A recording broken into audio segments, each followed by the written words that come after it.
Class 6 की NCERT के अंतर्गत आप पहले से लेकर तीसरे चैप्टर तक भूगोल विषय को पढ़ने वाले हो। कौन सा विषय भैया? भूगोल विषय को पढ़ने वाले हो। और आप सबसे पहले इसमें पृथ्वी पर स्थानों की स्थिति के बारे में पढ़ोगे, फिर उसके बाद आप महासागर, महाद्वीप का अध्ययन करोगे, उसके बाद आप स्थल रूप एवं जीवन का चर्चा करने वाले हो, यानी कि इसके बारे में पढ़ाई करने वाले हो।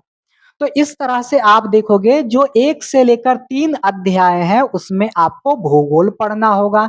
फिर उसके बाद अध्याय 4, अध्याय 5 और अध्याय 6 में आप इतिहास को पढ़ोगे, जिसमें आप इतिहास के समय रेखा और उसके स्रोत को पढ़ोगे। फिर भारत का नाम भारत कैसे पड़ा, इंडिया कैसे पड़ा, हिंदुस्तान कैसे पड़ा, यह आप 5वें चैप्टर के अंतर्गत पढ़ोगे।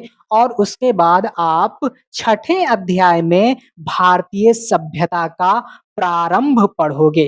क्या पढ़ोगे भैया? भारतीय सभ्यता का प्रारंभ पढ़ोगे। अब देखो भैया, इसके अंदर की स्टोरी जो भी हो, आई डोंट नो, उससे हमें कोई भी मतलब नहीं होना चाहिए। हम उस पैटर्न को फॉलो करेंगे, उस ट्रेंड को अपनाएंगे जिस पर चलकर, जिस रास्ते पर चलकर हमारा क्या हो, कल्याण हो। यानी कि हम तैयारी कर रहे हैं किसकी भैया? हम तैयारी कर रहे हैं, समझ लीजिए इसे हम क्या करते हैं, थोड़ा सा छोटू करते हैं। भैया हम लोग तैयारी कर रहे हैं किसकी? यूपीएससी वाले हैं, है ना? हम यूपीएससी वाले हैं, हम पीसीएस वाले हैं, हम आरओ एआरओ वाले हैं। चाहे आरओ एआरओ पीएससी वाला हो गया, चाहे इलाहाबाद हाईकोर्ट वाला होगा, या हम वनडे एग्जाम वाले हैं, या अन्य परीक्षाओं की तैयारी करने वाले हैं और हम एनसीईआरटी पढ़ रहे हैं, तो हमारा पढ़ने का तरीका अलग होगा। क्योंकि एनसीईआरटी जो लिखी गई है वो कक्षा 6 के विद्यार्थियों के लिए ध्यान में रखकर लिखी गई है, क्लास 6 के विद्यार्थियों को ध्यान में रखकर लिखी गई है। लेकिन हमारे लिए जो जरूरी होगा, केवल हम यहाँ पर उन्हीं को कवर करेंगे, उन्हीं को पढ़ेंगे, बाकी सारी चीजों को स्किप कर देंगे। जैसा कि आप सभी ने मेरे से पहले भी पढ़ा होगा, तो आपने देखा होगा किस तरह से हम सारी चीजों को स्किप करके पढ़ते हैं। जो हमारे लिए ज़रूरी होता है केवल उतना। तो आपको पता चल गया, है ना? इसकी महत्ता पता चल गई, तो ये भी आपको डाउट हो रहा होगा, तो मैंने यहाँ पर क्लियर कर दिया। और उसके बाद मैं यहीं पर बता दे रहा हूँ, और सब चीज़ों का डिस्कशन करने से पहले एनसीईआरटी का नोट्स बनाना है या नहीं? तो मैं कहूँगा भैया एनसीईआरटी का नोट्स मत बनाओ, मत बनाओ। एनसीईआरटी में हाइलाइट करूं? अगर आपके पास किताब है तो हाँ, हाइलाइट कर सकते हो। हाई, मैं क्या लिख रहा हूं भैया? लाई लिख रहा हूं, लाई। आप हाईलाइट, हाईलाइट, हाइलाइट करोगे? हाँ, कर सकते हो, लेकिन सीमित मात्रा में। कुछ लोग क्या करते हैं, पूरी की पूरी किताब को ही रंग के रख देते हैं, तो ऐसा नहीं करना है, कुछ ही बिंदुओं को हाइलाइट करना है, अगर आपके पास किताब हो तो। अब यह बात आती है कि जिनके पास किताब नहीं है वो क्या करेंगे? तो भैया अगर आपके पास किताब नहीं है तो आपको किताब खरीदने की जरूरत भी नहीं है। क्या करोगे भैया? किताब खरीदने की जरूरत नहीं है, केवल चर्चाओं को अच्छे से 1-2 बार सुन लेना, कल्याण हो जाएगा, काम हो जाएगा। अगर हमारे पुराने विद्यार्थी हैं, उन्होंने एनसीईआरटी एक बार कंप्लीट कर लिया है, चाहे वो कोई भी एनसीईआरटी मेरे से कंप्लीट किया हो या किसी अन्य शिक्षक से किया हो, तो वो बिल्कुल भी इस चर्चा में नहीं आएंगे, वह इस क्लास को बिल्कुल भी नहीं देखेंगे। तुरंत का तुरंत इसे स्किप कर दो और आगे बढ़ जाओ। समझ में आ गई बात? तो जिन्होंने अभी तक कभी भी एनसीईआरटी को पढ़ा है, कहीं से भी पढ़ा है, वो तुरंत स्किप कर दो, तुरंत इस चर्चा से चले जाओ। क्योंकि कोई भी फायदा नहीं है बार-बार एनसीईआरटी को पढ़ने का। एक बार पढ़ लिया है, बहुत है उतना। क्लियर इतनी बात? और हाँ, अगर जो मेरे से अन्य विषय पढ़ रहे होंगे, यानी कि अगर मैं भूगोल की एनसीईआरटी पढ़ा रहा हूँ और जिन्होंने मेरे से भूगोल पढ़ा है, या मैं इतिहास की एनसीईआरटी यहाँ पढ़ा रहा हूँ और उन्होंने मेरे से इतिहास पढ़ा है, तो ऐसे भी बच्चे इस चर्चा को नहीं देखेंगे, क्योंकि मैं वहीं पर सारी चीज़ों को कंप्लीट करा देता हूँ। आपको किसी भी अन्य पुस्तक की, किसी भी एनसीईआरटी की ज़रूरत नहीं पड़ेगी। इतना मैं आपको पढ़ा देता हूँ, इतना मैं आपको वहीं पर बता देता हूँ, समझा देता हूँ। तो ऐसे भी अगर छात्र इस चर्चा को देख रहे होंगे, तो वह भी यहाँ से तुरंत दफ़ा हो जाएँगे। क्योंकि मुझे व्यूज़ बटोरने से कोई भी मतलब नहीं है, मेरे पास एक विद्यार्थी आएगा तो मैं उस एक विद्यार्थी को पढ़ाऊँगा। जितनी मेहनत हो सकती है उसके पीछे मैं उतनी मेहनत लगाऊँगा। मुझे भीड़ इकट्ठा करने की कोई भी ज़रूरत नहीं है। मुझे व्यूज़ से कोई भी मतलब नहीं है।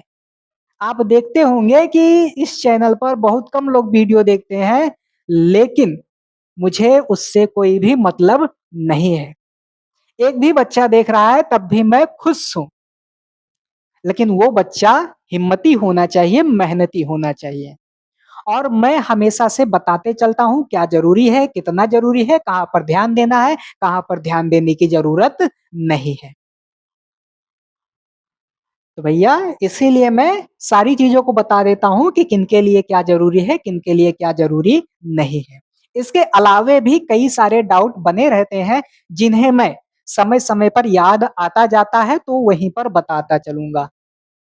है ना? तो आपको नोट्स नहीं बनाना है, अगर किताब है तो हाइलाइट करना है, जिनके पास किताब नहीं है वो किताब बिल्कुल भी नहीं खरीदेंगे, और जिन्होंने मेरे से कभी भी एनसीईआरटी पढ़ा है या किसी भी शिक्षक से एनसीईआरटी पढ़ा है या अन्य विषय पढ़ा है, तो आपको इन चर्चाओं की ज़रूरत नहीं पड़ेगी। तो भैया आप पढ़ा क्यों रहे हो? है ना? सवाल तो यह उठता है कि आप पढ़ा क्यों रहे हो? तो भैया अभी भी हमारे बहुत सारे ऐसे साथी होंगे जिनका बेसिक कमज़ोर होगा, जिन्होंने कभी भी इतिहास का मुँह नहीं देखा, जिन्होंने कभी भी भूगोल का मुँह नहीं देखा, जिन्होंने कभी भी राजनीति वग़ैरह या अन्य विषय को नहीं पढ़ा है और वह चाहते हैं कि मैं ज़ीरो से शुरू करूँ, तो ऐसे साथी, ऐसे विद्यार्थी हमारे एनसीईआरटी श्रृंखला के साथ जुड़कर इसका लाभ उठा सकते हैं, और यहाँ पर छोटे-छोटे बच्चों की तरह आपको सारी चीज़ें बताई जाएँगी,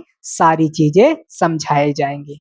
तो आपको पता चल गया होगा कि यह चर्चा किनके लिए है, तो यह चर्चा जिनका बैकग्राउंड एकदम खराब है, जो ज़ीरो से शुरू करना चाहते हैं, उनके लिए यह सेशन लाभदायक है, उनके लिए यह सेशन ज़रूरी है। तो समझ में आ गई बात, सारी की सारी चीज़ें क्लियर हो गई? तो इसी तरह से हर कदम पर आपके मार्गदर्शक के रूप में मैं आपके साथ खड़ा हूँ। आप जो भी क्वेश्चन करते हैं, जिस भी तरीके से करते हैं, उसका उत्तर देने के लिए मैं यहाँ पर खड़ा हूँ।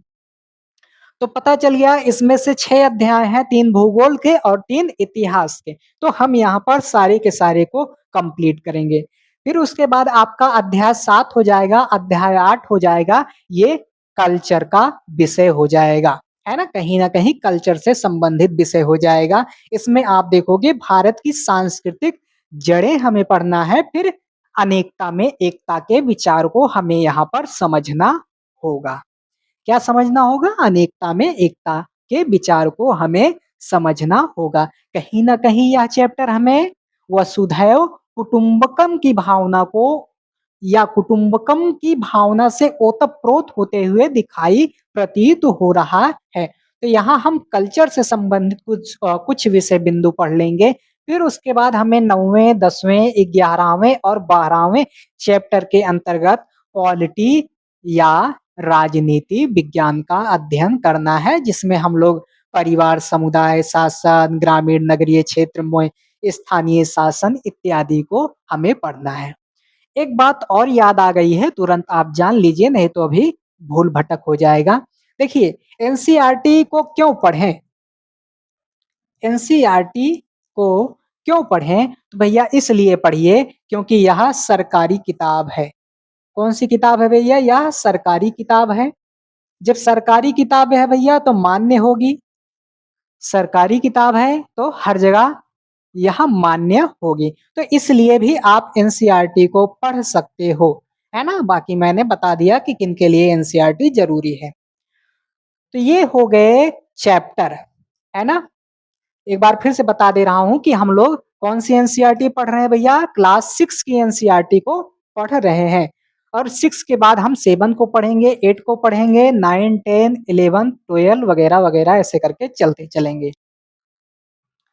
तो इसके पहले चैप्टर को शुरू करने से पहले इसके पहले चैप्टर को शुरू करने से पहले कुछ शब्दावलियाँ हैं। क्या है भैया? कुछ शब्दावलियाँ हैं और इन शब्दावलियों को अगर आप समझ लेते हो, तो लगभग 50% कितना भैया? 50% किताब आपको अपने आप ही समझ में आ जाएगी। 50 शब्दावली मतलब 50% आपको किताब समझ में आ जाएगी, फिर इसके अंदर 50% ही बातों को हमें समझना होगा। तो सबसे पहले हम यहाँ पर शब्दावलियों को जान लेते हैं, है ना? शब्दावलियों को जानेंगे। तो एक शब्द आपका आया हुआ है प्रचुर। क्या आया है भैया? प्रचुर। तो प्रचुर शब्द का अर्थ होता है पर्याप्त मात्रा। क्या होता है भैया? पर्याप्त मात्रा। जैसे आप 4 रोटी खाते हैं और आपको 4 रोटी मिल गया, तो आप कहते हो बस भैया बस हमारे लिए इतना पर्याप्त है। इतना हम खा लेंगे हमारा पेटू जो है भर जाएगा, पर्याप्त है। तो वही आप देखोगे उसी शब्द यहाँ पर वही शब्द प्रयोग हुआ है प्रचुर यानी कि किसी वस्तु की पर्याप्त मात्रा, है ना? तो ये हो गया। दूसरा शब्द है प्रशंसा। क्या है भैया? प्रशंसा, तारीफ। जैसे आपका कोई तारीफ करता होगा, है ना? जैसे मान लीजिए आपका बाबू है, आपका सोना है, तो बाबू सोना क्या करता है? एक दूसरे का तारीफ करता है, तुम तो हूर की परी हो, तुम तो आसमान से उतरी हुई हो, तुम्हारे लिए मैं चाँद तरई तोड़ लाऊँगा। अरे भैया तुम्हारे फूफा जी का बगीचा नहीं है चाँद तरई तोड़ लाओगे। बस व्यक्ति मज़ाक-मज़ाक में कह देता है। तो कहीं न कहीं जैसे आप कुछ अच्छा काम कर देते हो तब भी आपकी लोग प्रशंसा करते हैं, आपकी पीठ को थपथपाते हैं। तो प्रशंसा शब्द का मतलब आप समझ गए। फिर एक शब्द आता है अनुकूलन। कौन-सा शब्द आता है भैया? अनुकूलन। जैसे मान लीजिए आप हमेशा गर्मी में रहते हैं, आप हमेशा गर्मी में रहते हैं और मान लीजिए कभी ठंड आ गया, तो आप ठंड में भी रह लो, यही होता है अनुकूलन। यानी कि परिस्थितियों के अनुसार अपने आप को ढाल लेना। किसके अनुसार? परिस्थितियों के अनुसार अपने आप को ढाल लेना क्या होता है? अनुकूलन होता है। तो यहाँ पर लिखा गया है उसका मतलब वह प्रक्रिया जिसमें एक प्रजाति बदलते पर्यावरण के अनुरूप स्वयं को ढाल लेता है या ढाल लेती है, तो यही हो जाता है अनुकूलन। क्या हो जाता है? अनुकूलन। और मैं कुछ शब्दों पर स्टार लगा दे रहा हूँ, कुछ शब्दों को हाइलाइट कर ले रहा हूँ, केवल अगर आप नोट करना चाहते हैं तो उन्हीं को नोट करना। तो प्रचुर को केवल आप मेरे से ऐसे सुन लीजिए, प्रशंसा को केवल मेरे से सुन लीजिए, अगर आपको नोट करना है तो अनुकूलन शब्द को नोट कर सकते हो, है ना? तो जिस पर मैं स्टार लगाऊँ केवल उन्हीं के बारे में विस्तार से जानो, उन्हीं को अगर आप नोट कर रहे हो तो उन्हीं को नोट कीजिएगा। तो अनुकूलन आपको नोट कर लेना है। फिर भैया यहाँ पर एक शब्द है मरणोपरांत जीवन, यानी कि मरने के बाद का जो जीवन होता है उसी को हम क्या कहते हैं? मरणोपरांत जीवन। तो ये भी आपको नहीं जानना है। फिर आवंटन, आवंटन का मतलब होता है बाँटना। क्या होता है? आवंटन का मतलब होता है बाँटना या किसी को कोई चीज़ दे देना। जैसे मान लीजिए आप पूड़ी बाँट रहे हैं या पूड़ी दे रहे हैं, तो उसी को कहते हैं आवंटन। फिर यहाँ पर एक शब्द आता है तुंगता। क्या शब्द आता है भैया? तुंगता। तो तुंगता का मतलब होता है समुद्र तल की किसी स्थान से ऊँचाई, है ना? समुद्र तल से किसी स्थान की ऊँचाई को क्या कहते हैं?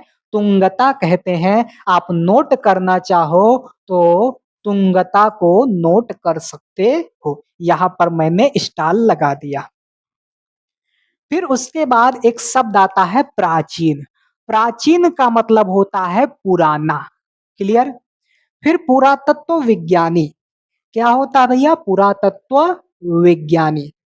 अब विज्ञानी के बारे में जान लीजिए कि यह वह व्यक्ति होता है जो पुरातात्विक स्रोतों का क्या करता है? अध्ययन करता है, खुदाई करवाता है ना? जैसे देखो यहाँ प्रागैतिहासिक काल दिया गया है और प्रागैतिहासिक काल के अंतर्गत आपका पाषाण काल आता है, ताम्र पाषाण काल आता है, महापाषाण काल आता है। तो पुरातत्व विज्ञानी यानी कि वह व्यक्ति होता है जो क्या करता है? प्रागैतिहासिक काल का अध्ययन करता है, पुरा स्थलों का खुदाई वगैरह करवा के क्या करता है? अध्ययन करता है। तो इसको भी आप क्या कर सकते हो? नोट कर सकते हो। इसको भी आप नोट कर सकते हो। और मैं बार-बार बताते चल रहा हूँ, जिस पर मैंने हाइलाइट किया है, जिसको मैंने स्टार लगाया है, केवल उसी को ही नोट करना है। फिर यहाँ एक शब्द आया है सन्यासी। क्या भैया? सन्यासी। सन्यासी का मतलब होता है जो सांसारिक मोह माया से परे हो, जो सांसारिक मोह माया से परे हो। और आप कभी-कभी सुनते होंगे कि हमारे जो प्रधानमंत्री जी हैं, वो कहते हैं, "हम तो फ़कीर आदमी हैं, झोला लेकर निकल जाएँगे।" तो कहीं न कहीं सन्यासी वाली भावना उनके इस उद्बोधन में दिखाई पड़ता है। है ना? और उसके बाद एक शब्द आया है अंतरिक्ष यात्री। अंतरिक्ष यात्री यानी कि अंतरिक्ष यान से अंतरिक्ष की यात्रा करने में प्रशिक्षित व्यक्ति। ये बात आप ध्यान रखो कि अंतरिक्ष यान से अंतरिक्ष की यात्रा करने में जो माहिर हो, जो शिक्षा ले चुका हो, वही होता है अंतरिक्ष यात्री। आप इस शब्द को भी क्या करो भैया? नोट कर लो। इस शब्द को भी नोट कर लो। अगर आप कहीं लिख रहे हैं तो लिख लीजिए, है ना? बाकी जैसे मान लीजिए आप साइंस एंड टेक्नोलॉजी पढ़ रहे हैं, तो अब वहाँ पर जो गुरुजी आपको पढ़ाएँगे या जो किताब आप पढ़ रहे होंगे, वहाँ लिखा रहेगा अंतरिक्ष यात्री। अब आपको पता ही नहीं चल पाएगा कि भैया अंतरिक्ष यात्री होता कौन है? आप मान लीजिए इतिहास का अध्ययन कर रहे हैं, तो उसमें शब्द आ गया पुरातत्व विज्ञानी। अब आपको उसके बारे में पता ही नहीं है, तो आप वहीं पर क्या करने लगोगे? कन्फ्यूजन पालने लगोगे कि हाय राम! अतना कठिना है, ई है, वो है और सारा फालतू का जो है चीज़ आप दिमाग में भरने लगते हो। तुरंत रोने-गाने लगते हो, हाय राम! क्या होगा अब? हमार तो होबे नहीं करेगा। अरे बाबू तुम्हारे होगा, बस तुम मेहनत के साथ जुटे रहो, मेहनत के साथ लगे रहो, तुम्हारा परचम ज़रूर लहराएगा। क्योंकि तुम मांझी के वंशज हो बाबू, मांझी के। और आप कहो जब तक तोड़ेंगे नहीं तब तक छोड़ेंगे नहीं, बहुत लंबा दंगल चलेगा, है ना? तो ये हो गया। तो ऐसे शब्दों को जिनको मैं हाइलाइट कर रहा हूँ, उनको आप नोट करते चलिएगा, अगर नोट कर रहे होंगे तो, नहीं तो आप उन पर विशेष ध्यान दिए रहिएगा। फिर एक शब्द यहाँ पर आया हुआ है आसक्ति। आसक्ति का मतलब होता है मोह माया। जैसे आप कहीं दिल लगा लेते हो बाबू से या सोना से, तो आप क्या कर लेते हो? मोह बन जाता है, माया जाल बन जाता है कि हाय राम! कहीं हमार बाबू हमको छोड़ के चली ना जाए, कहीं हमार सोना हमको धोखा ना दे दे।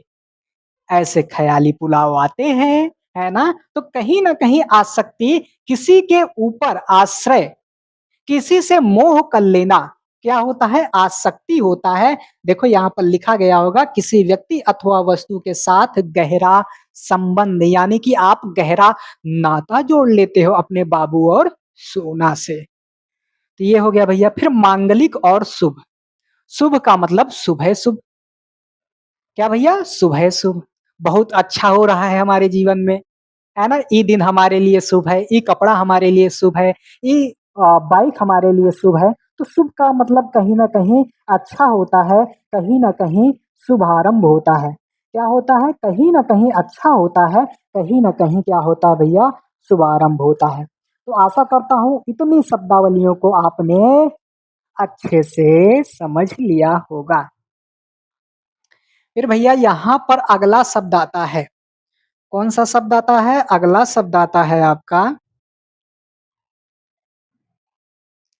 अगला शब्द आता है हिमधाव। क्या आता है? हिमधाव या हिमस्खलन। क्या भैया? हिमधाव या हिमस्खलन। स्खलन मतलब यानी कि लुढ़कना।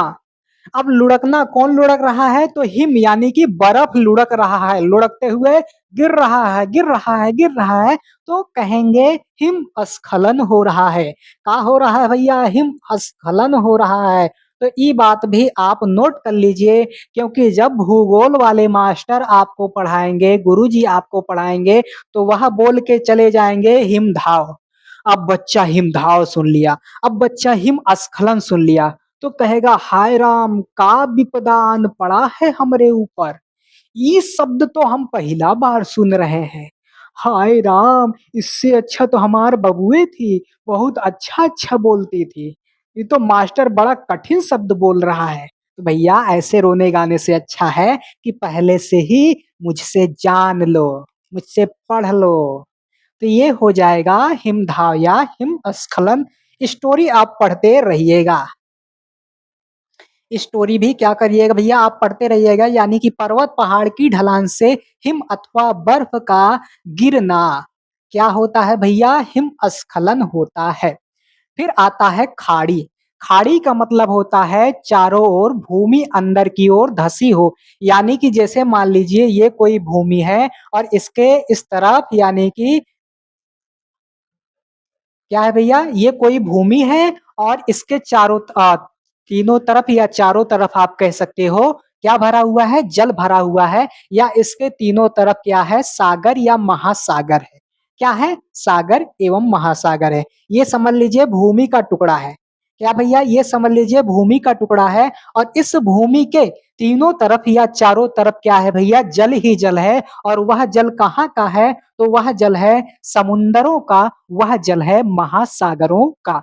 तो खाड़ी का मतलब आप इस तरह से समझ सकते हो। खाड़ी का मतलब इस तरह से आप मेरे से समझ सकते हो। तो खाड़ी आपने समझ लिया। अभी खाड़ी का जो है ज़िक्र 1-2 बार अभी इसी स्लाइड में आपको और देखने को मिलेगा, क्योंकि एनसीईआरटी लिखने वालों ने कई शब्द को कई बार रिपीट कर दिया है ना? तो हो जाता है भैया गलती कभो-कभो। अब देखो इसमें एक शब्द आया है विस्मयकारी। क्या आया है? विस्मयकारी।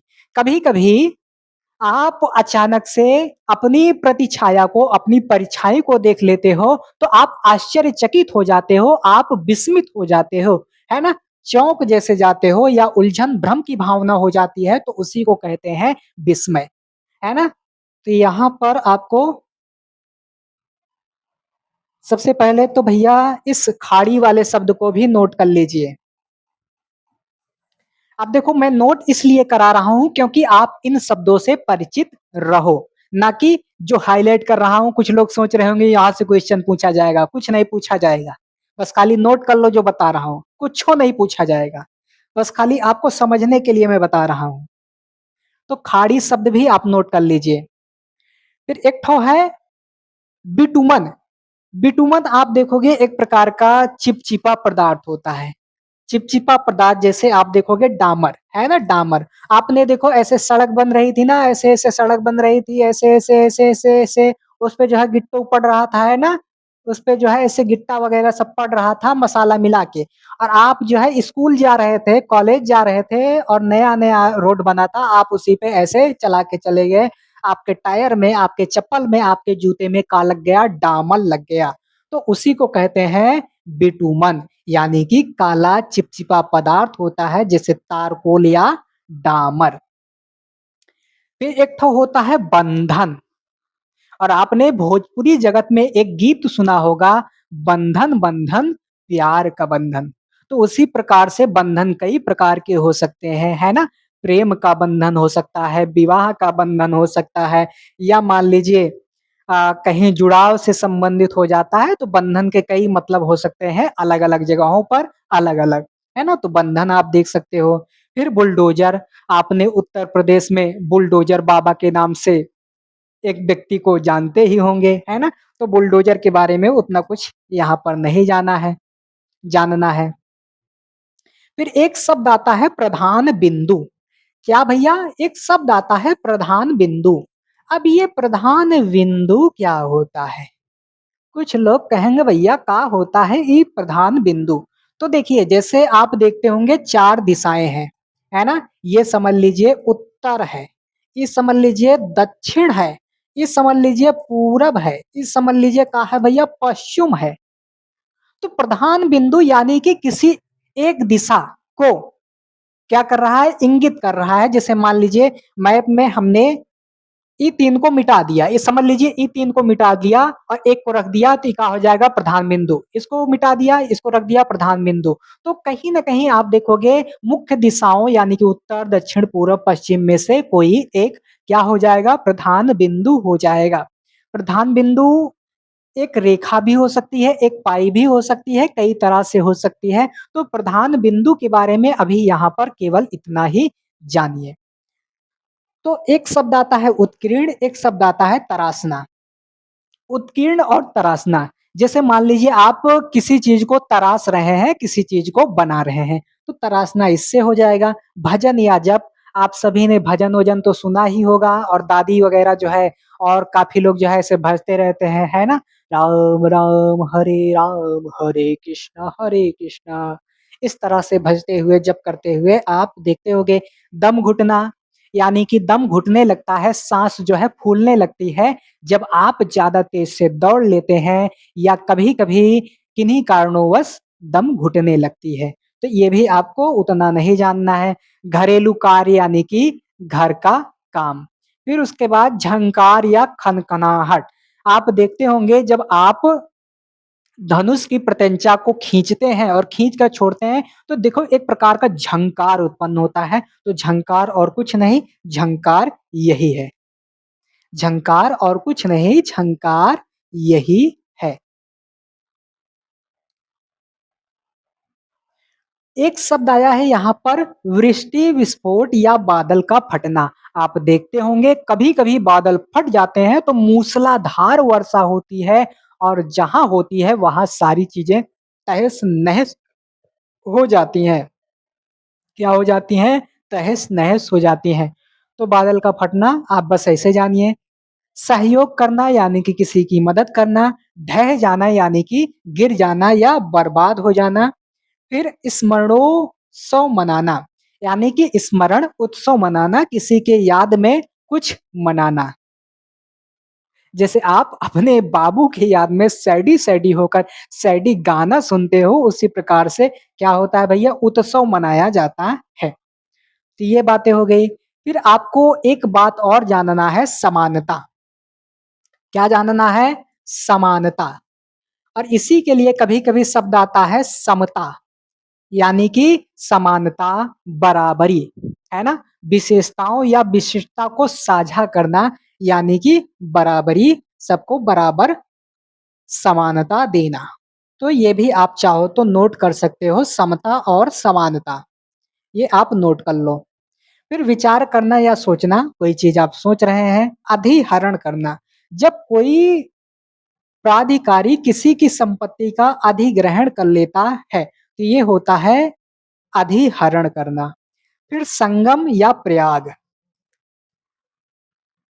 अगला शब्द हो जाएगा संगम या प्रयाग। क्या हो जाएगा भैया? संगम या प्रयाग। इसे भी आप क्या करिए? नोट करिए। प्रयाग से प्रयागराज मत समझ लेना। देखो भैया जहाँ पर 2 या 2 से अधिक नदियाँ एक स्थान पर जहाँ पर मिलती हैं उसी को कहते हैं प्रयाग। क्या कहते हैं? जब 2 या 2 से अधिक नदियों के मिलने का जो स्थान होता है उसी को कहते हैं प्रयाग। तो आपने इलाहाबाद या प्रयागराज में देखा होगा कि कैसे गंगा, यमुना नदियाँ मिलती हैं। हालाँकि सरस्वती का भी नाम आता है जो विलुप्त हो गई है ना?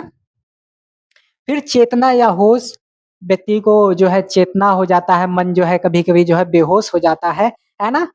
होश में नहीं रहता, इसी से संबंधित चेतना है। फिर संरक्षण, संरक्षण शब्द आपको पता होना चाहिए, चाहो तो नोट भी कर सकते हो।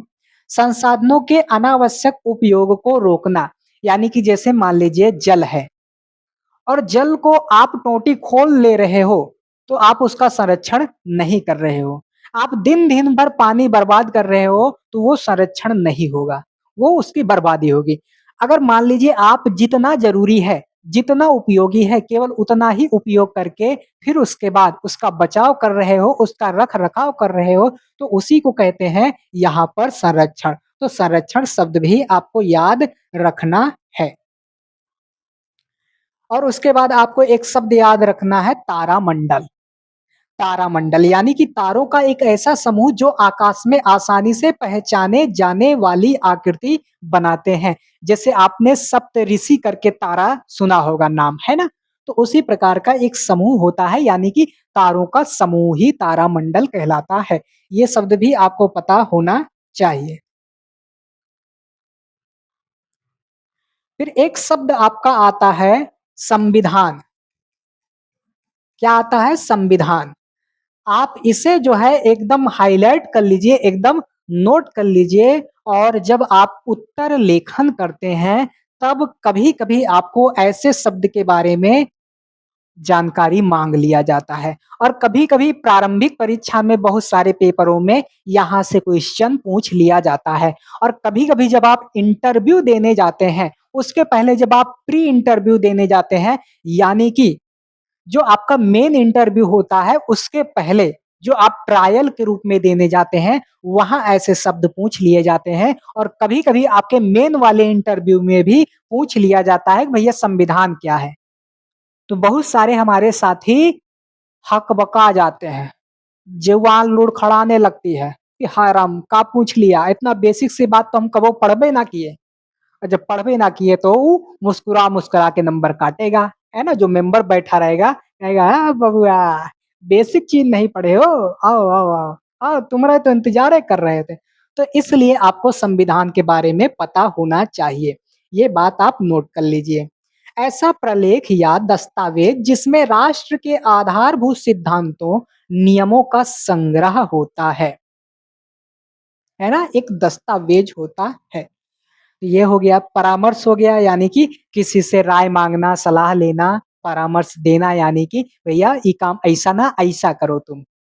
ये हो गया, फिर हो गया उपभोग, यानी कि उपभोग का मतलब होता है संसाधनों का उपभोग करना, है ना? किसी वस्तु या संसाधन का उपयोग करना अथवा उसका सेवन करना। तो आप चाहो तो उपभोग का मतलब भी नोट कर लो और यहीं से जो है एक शब्द आपका और निकल के आएगा उपभोक्ता। क्या निकल के आएगा? उपभोक्ता। और फिर यहाँ से शब्द निकलेगा प्राथमिक उपभोक्ता, द्वितीयक उपभोक्ता, तृतीयक उपभोक्ता, है ना? तो ये उपभोक्ता निकलेंगे और उपभोक्ता को जब साइंस में आप पढ़ोगे तो उसका अलग मीनिंग होगा, उसका अलग मतलब होगा और उपभोक्ता को जब आप सोशल साइंस के दायरे में पढ़ोगे, अर्थव्यवस्था के दायरे में पढ़ोगे, तो उसका मतलब आपको अलग दिखाई देगा। तो ये बातें भी आपको जानते रहना है।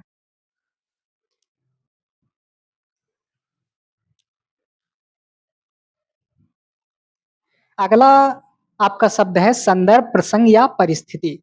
परिस्थिति का मतलब कोई स्थिति उत्पन्न हो जाना, है ना? तो ये आप समझ लीजिए। फिर समझौता है, किसी के साथ भैया समझौता कर लेना, संधि कर लेना। पारंपरिक यानी कि रीति-रिवाज से संबंधित है। फिर दोषी, जैसे किसी ने क्या किया हो, अपराध किया हो। तो ये भी बहुत छोटी-सी बात है, हल्की-सी बात है। इसे भी आप क्या करिएगा, आसानी से समझ लीजिएगा। फिर आगे एक शब्द आता है सहकारी समिति। सहकारी समिति आप नोट कर लीजिए।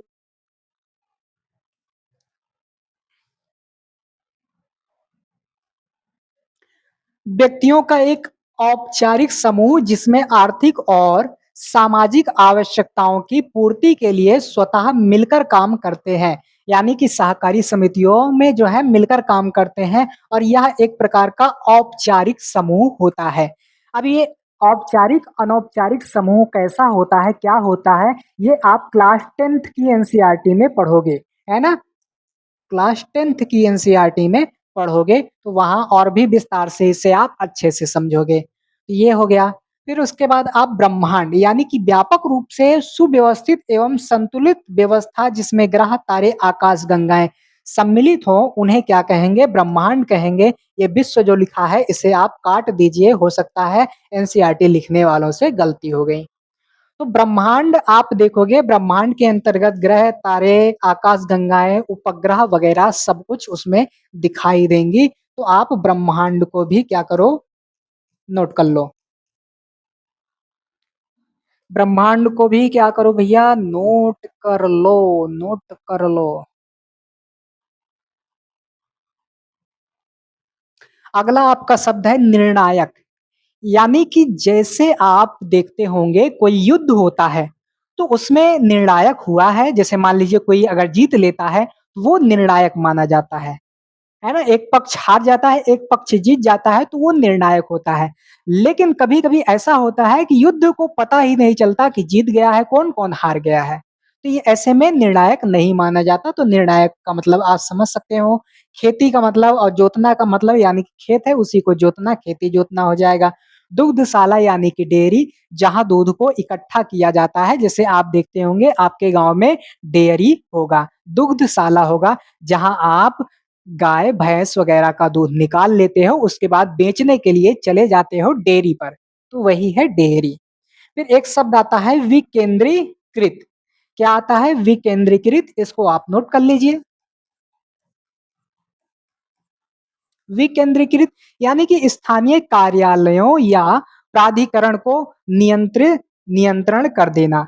ये शब्द जो है विकेंद्रीकृत, अभी आप जो है इसी वे में नोट कर लीजिए। अभी जब मैं आगे आपको विस्तार से पढ़ाऊँगा तो इसका जो यहाँ पर अर्थ है, वहाँ पर मैं बदल के दूँगा, है ना? तो अभी चाहो तो आप केवल ये शब्द लिखो, ये जगह आप छोड़े रहना, मैं आपको आगे बता दूँगा तो आप नोट कर लेना वहाँ पर।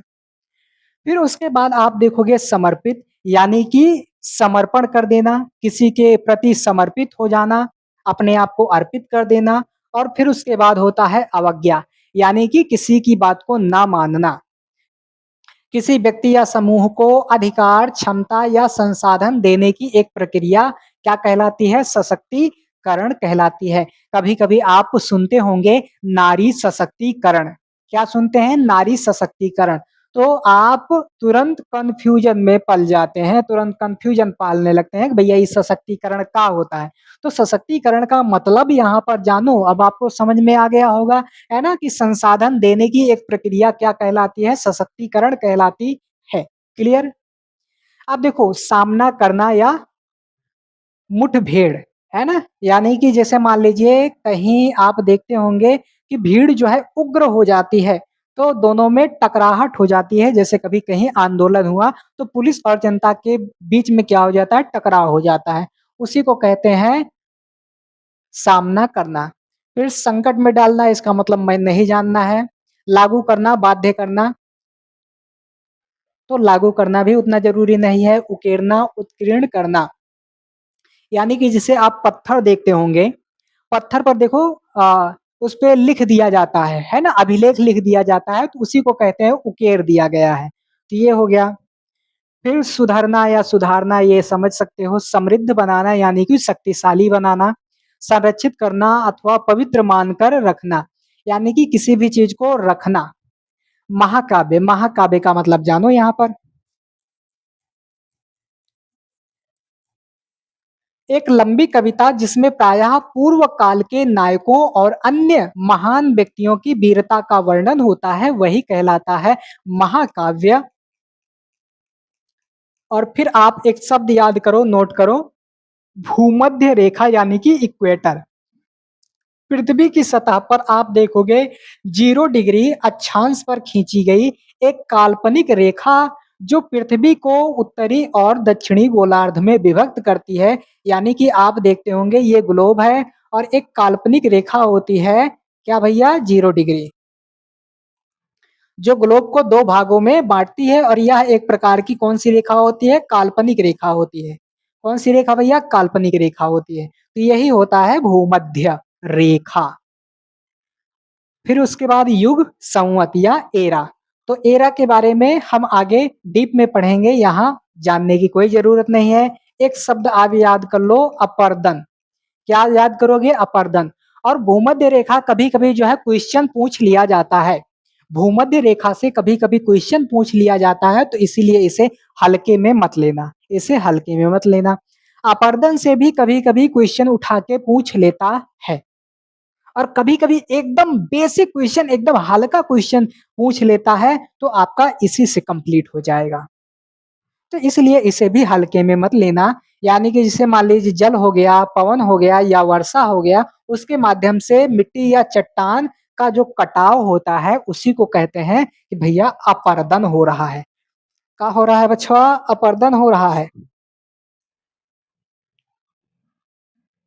क्या हो रहा है भैया? अपरदन।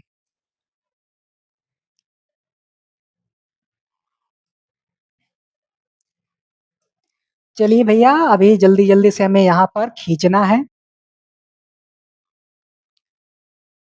देखिए, समय भले लग रहा होगा, लेकिन जो मैं चीज़ें बता रहा हूँ, ये आपके लिए ज़रूरी है। अब देखो उद्गार, जैसे आप देखते होंगे कभी-कभी ज्वालामुखी उद्गार होने लगता है अचानक, है ना? तो उसी को कहते हैं यहाँ पर उद्गार। फिर एक मुहाना आप सुनते होंगे, ज्वार नद आप सुनते होंगे। तो ये नोट करो, तुरंत नोट करो इसको। वह स्थान जहाँ नदी समुद्र में मिलती है, उसी को मुहाना या ज्वारनद मुख कहते हैं। तो ये भी आपको पता होना चाहिए। कभी-कभी मास्टर जी आते हैं भूगोल की कक्षा में, वह लिखा देते हैं मुहाना। मुहाना क्या होता है? यहाँ जानो, मुझसे पढ़ो। ज्वार नदमुख क्या होता है? जैसे शब्द आ गया ज्वार नदमुख, सब बच्चे सरेंडर हो गए, रोने-गाने लगे, हाय राम! ई क्या लिखा दिए सर?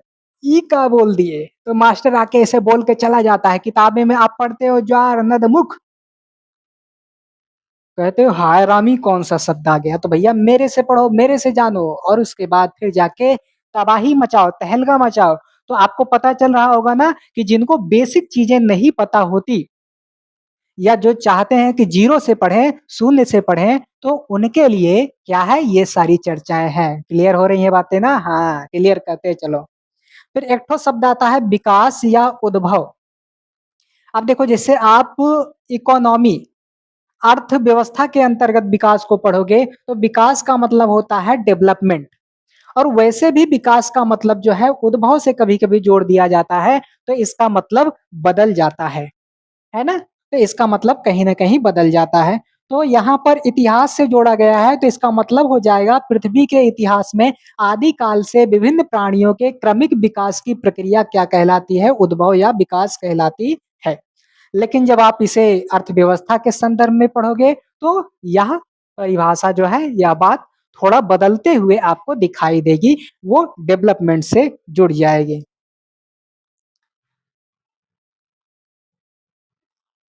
फिर अगला आपका शब्द है भैया, अगला शब्द है उत्खनन।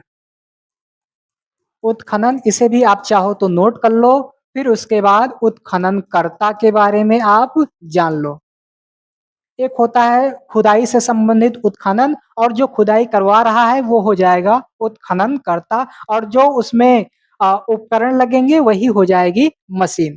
फिर एक होता है भ्रमण यानी कि यात्रा करना, फिर होता है दृष्टांत।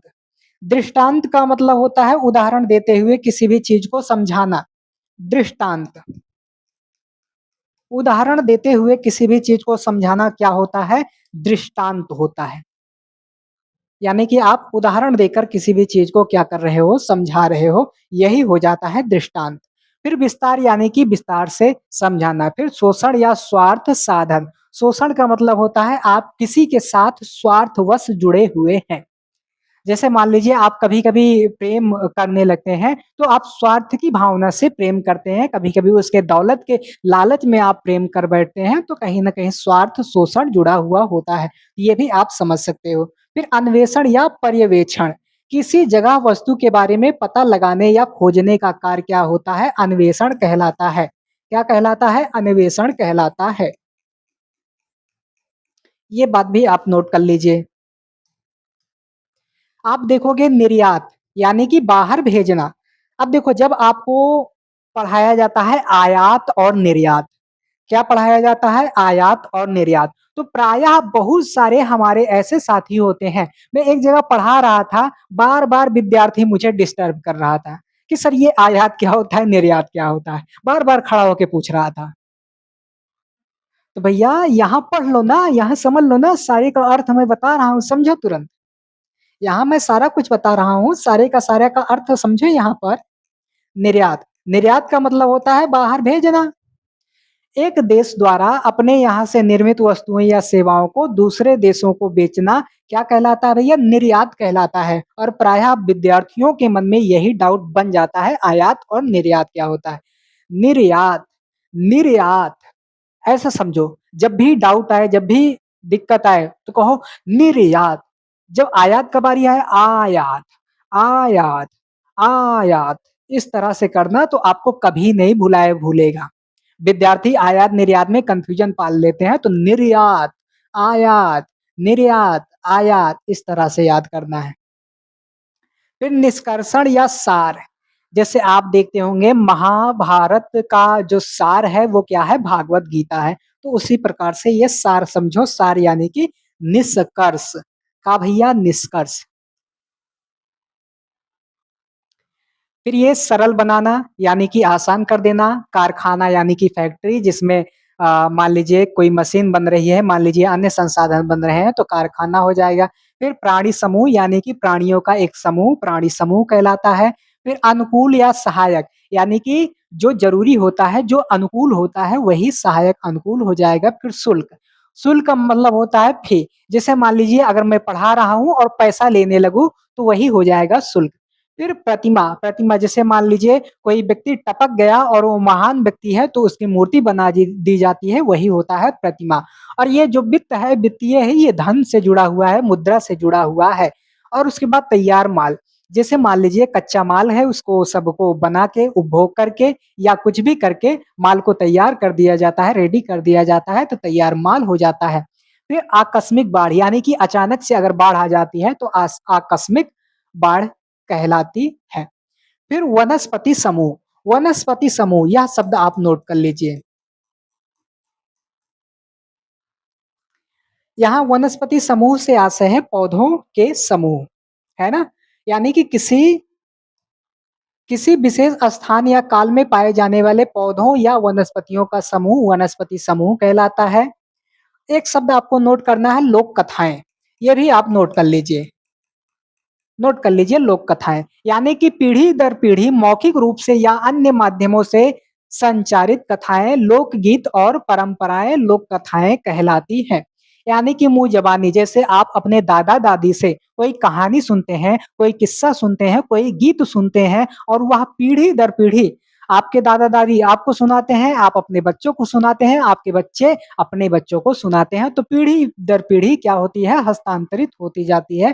तो वही हो जाती है लोक कथाएं, आप इसे नोट कर लीजिए। फिर एक शब्द आता है तलहटी, तलहटी, तलहटी शब्द भी आप क्या करो नोट कर लो। पर्वत या पर्वत श्रृंखला के आधार पर स्थित जो नीची पहाड़ियां होती है उन्हीं को कहते हैं तलहटी। फिर एक होता है प्रतिपादित करना, क्या होता है? प्रतिपादित करना यानी कि सुव्यवस्थित तरीके से व्यक्त या तैयार करना। जैसे आप देखते होंगे बहुत सारे जब ग्रंथ आप पढ़ते हैं तो आप वहां पर पाते हैं कि इन्होंने इसका प्रतिपादन किया, इन्होंने उसे प्रतिपादित किया, तो उसका मतलब यही होता है कि उन्होंने क्या किया? सुव्यवस्थित तरीके से व्यक्त या तैयार किया है। तो ये हो जाएगा प्रतिपादित करना, ये भी आप नोट करे रहो। क्योंकि जब मैं आपको साहित्य पढ़ा रहा था एक बार, तो वहां एक बच्चे ने कमेंट किया था। तो ऐसे छोटे-छोटे शब्द जो है आपको पता होने चाहिए, है ना? तो देखो मैं कितने यहाँ पर जो है चीज़ें आपको बता रहा हूँ और आप सभी कमेंट करते हो, आप सभी जो है पूछते रहते हो बार-बार, इसीलिए जो है मैं बताते रहता हूँ। एक शब्द है किलेबंदी, यानी कि जैसे मान लीजिए फालतू का जगह ज़मीन है, क्या फालतू का जगह ज़मीन नहीं। जैसे मान लीजिए राजा है, अब राजा का अगर साम्राज्य खुले में रहेगा, किलेबंदी नहीं रहेगा तो दुश्मन आएगा धड़ाम से जो है लूट-लाट के चला जाएगा, मार-पीट के चला जाएगा। और किलेबंदी रहेगी तो उसको एंट्री मारने में थोड़ा समय लगेगा। और आपने एक फ़िल्म देखा होगा सालार, सालार फ़िल्म में जो है इसी दीवाल पर, इसी किलेबंदी पर जो है एक डायलॉग चलाया जाता है, आप कभी सुनिएगा। ये हो गया, तो किलेबंदी को छोड़ देते हैं। एक आता है जीवाश्म, जीवाश्म और ये आप नोट कर लीजिए, याद कर लीजिए। एक बार मैं इतिहास पढ़ा रहा था तो एक बच्चे ने कमेंट कर दिया, हालाँकि उसका कमेंट स्वाभाविक था, उसका पूछना वहाँ पर स्वाभाविक था, क्योंकि प्रायः बहुत चीज़ें नहीं पता होती। तो जीवाश्म जैसे मिट्टी हो गया या बर्फ हो गया या चट्टान के नीचे कोई दब गया और जस का तस वैसे बना रहता है उसका शरीर। है ना? हालाँकि वो निपट जाता है, मर जाता है, लेकिन जिस तरह से उसका शरीर रहता है, उसी फॉर्मेट में बना रहता है, इसी को कहते हैं जीवाश्म। तो वही चीज़ यहाँ लिखी गई है, मिट्टी, चट्टानों की सतहों के बीच संरक्षित वनस्पतियों या पशुओं के अस्थि अवशेष, है ना? जैसे मान लीजिए उसी के नीचे जस का तस बना रहता है, मान लीजिए मुंडी जो है ऐसे है, तो ऐसे में बना रहता है। हालाँकि चमड़ा-वमड़ा जो है निपट जाता होगा, तो आप देख सकते हो, तो जीवाश्म आपको पता होना चाहिए। फिर यहाँ पर प्रोत्साहन, ये शब्द देखो फिर से आ गया यानी कि किसी को उत्साहित करना, प्रोत्साहित करना। फिर सहजता से टूट जाने वाला, कच्चा, जैसे मान लीजिए कोई फल है और उसे आप आसानी से तोड़ रहे हैं, तो वो आसानी से टूट जाता है, तो उसी को कहते हैं सहजता से टूट जाना। और कभी-कभी देखो जब आपकी बाबू आपको छोड़ के चली जाती है, तो आप क्या करते हो? टूट जाते हो, आसानी से टूट जाते हो। कुछ लोग तो पत्थर के बने होते हैं, कौनो फ़र्क नहीं पड़ता और वही सही मायने में अच्छे व्यक्ति होते हैं। क्योंकि वो इस अवधारणा पर टिके होते हैं कि तू नहीं तो कोई और सही, कोई और नहीं तो कोई और सही। बड़ी लंबी है ये धरती, जाने जा तू अकेली तो नहीं, है ना? तो वो उस पे टिके होते हैं और कुछ लोग होते हैं तो खरपतवार की तरह होते हैं, तुरंत टूट के बिखर जाते हैं। हाय राम! अब हमारा क्या होता? अरे गधा तैयारी करो तैयारी, कौनो पेपर निकालो और कुछ बन जाओ और बन जाओगे तो जो दूसरे की बाबू सोना है वो भी आपके पास दौड़ी हुई चली जाएगी। गली का कुकुर भी आपको कहेगा फूफा जी आ गए, जीजा जी आ गए। इतनी होती है नौकरी में पावर। हाँ, तो ये भी आपको पता होना चाहिए और देखो भैया, यहाँ देखो अगर देखो अभी 1 डेढ़ घंटे की कहानी हो चुकी है, चर्चा हो चुकी है। अगर मैं बीच-बीच में आपका मनोरंजन नहीं करूँगा या आपको कुछ अच्छी बातें नहीं बताऊँगा तो आप चर्चाओं को छोड़कर भाग जाओगे और भाग जाओगे तो मज़ा नहीं आएगा। तो इसीलिए बीच-बीच में थोड़ा मनोरंजन होना चाहिए, जो कि लाज़मी है। इसी प्रणाली, अवधारणा या विषय की आधारभूत संरचना क्या कहलाती है? रूपरेखा कहलाती है और जब आप संविधान सभा को पढ़ोगे, है ना? संविधान सभा में आप प्रारूप समिति वगैरह के बारे में अध्ययन करोगे तो वहाँ रूपरेखा जैसे शब्द आएँगे, तो वहाँ आपको दिक्कत हो सकता है, इसीलिए यहीं पर जान लीजिए। फिर विशेष अधिकार यानी कि जो विशेष अधिकार दिए जाते हैं उन्हीं को कहते हैं विशेष अधिकार। फिर यहाँ पर आप देखोगे संपूर्ण, क्या है भैया? संपूर्ण है। संपूर्ण का मतलब होता है सब कुछ, फिर मौलिक का मतलब होता है जो अत्यंत महत्वपूर्ण हो, जो बहुत ज़्यादा ज़रूरी हो, उन्हीं को कहते हैं क्या भैया? मौलिक। फिर अगला शब्द है पीढ़ी, यानी कि लगभग एक समय में पैदा होने वाले और पहले से मौजूद लोगों का समूह पीढ़ी वगैरह कहलाता है। तो ये आप पढ़ते रहिएगा। एक शब्द आता है आनुवांशिक और ऐसे शब्द आपको पता होने चाहिए क्योंकि कभी-कभी मान लीजिए इंटरव्यू देने गए हैं और पूछ लिया भैया आनुवांशिक क्या होता है? आनुवांशिकता किसे कहते हैं? और जब क्लास 10th आप पढ़ोगे तो वहाँ आनुवांशिकता के बारे में भर-भर के पढ़ना रहता है। एक ठो चैप्टर दिया है, मेंडल के बारे में पढ़ना होता है। मेंडल मटर के पौधा पे जो खुरापात करते हैं उसके बारे में भर-भर के पढ़ना है। तो आप उसकी जो परिभाषा है, उसका जो थोड़ा-सा बैकग्राउंड होता है, उसको यहीं से तैयार कर लो। वहाँ आप देखोगे आनुवांशिकता के बारे में इधर-उधर करके बात घुमा दी गई है, लेकिन परिभाषा आप यहाँ से तैयार करो कि भैया जीव विज्ञान की शाखा जिसके अंतर्गत वनस्पतियों, पशुओं और मानव के निश्चित लक्षण और विशिष्टताओं का अध्ययन किया जाता है, उसी को आनुवांशिक विज्ञान कहते हैं। यानी कि यह एक प्रकार की जीव विज्ञान की शाखा है। क्या है? शाखा है। फिर सुस्पष्ट यानी कि स्पष्ट, कृतज्ञता यानी कि धन्यवाद प्रकट करना।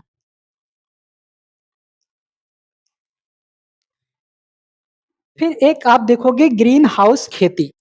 क्या भैया? ग्रीन हाउस खेती, ये भी आप क्या करो नोट कर लो। जैसे आप कभी-कभी देखते होंगे कि एक ठो घर टाइप का हरा-हरा टेंट टाइप का लगा दिया जाता है और उसे घर टाइप में बना दिया जाता है और उसके अंदर कुछ पौधों को लगाया जाता है, तो वही होती है ग्रीन हाउस खेती। और ये आप एक देखोगे ग्रीनविच माध्य समय, इसको अभी यहाँ पर मत समझो तो ज़्यादा बेहतर है।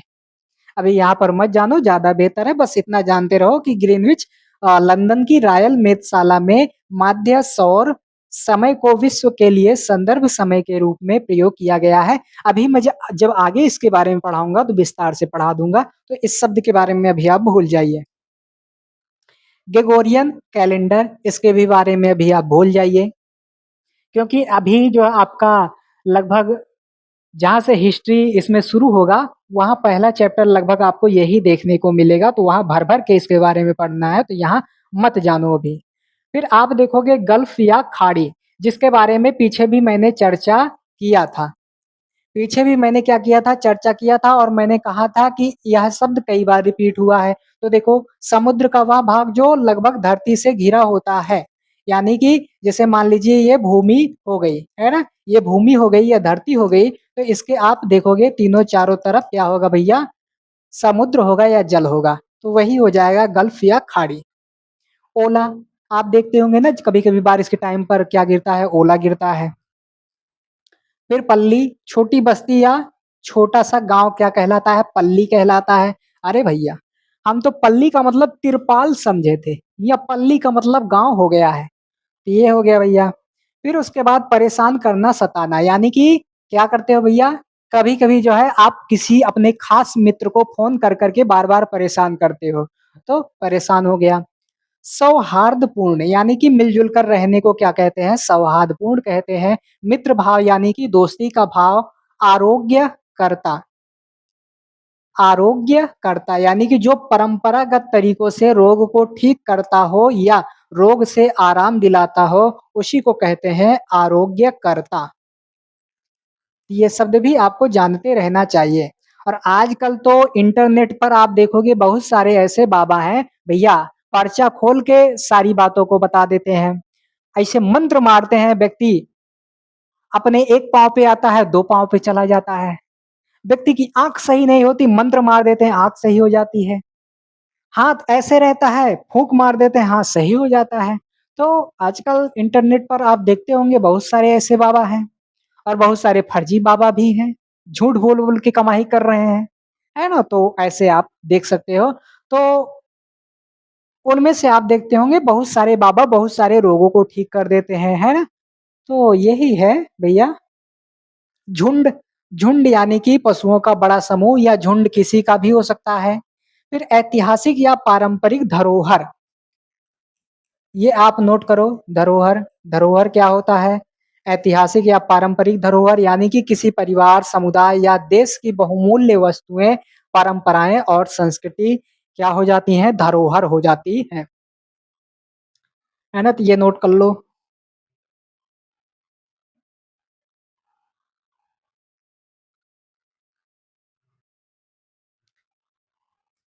फिर आप देखोगे इतिहासकार, जो इतिहास को लिखे, अतीतों का अध्ययन करे, वही हो जाता है इतिहासकार।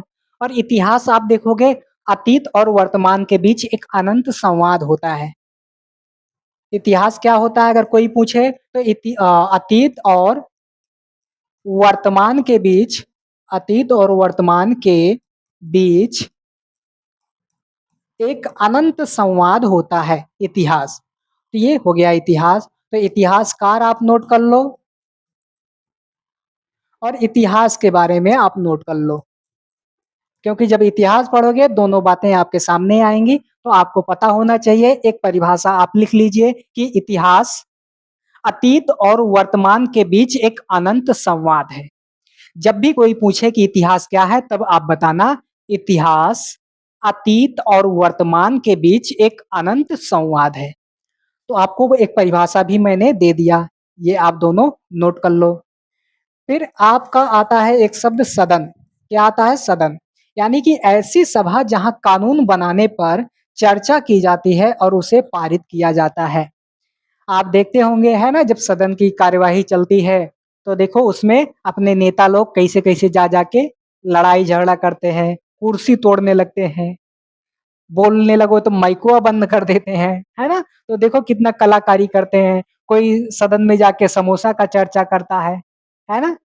तो वे वो वही है। फिर विस्तार यानी कि व्यापकता से बताना, कार्यान्वयन यानी कि किसी निर्णय या योजना को लागू करना, ये भी शब्द आपके लिए ज़रूरी हो जाता है, कार्यान्वयन।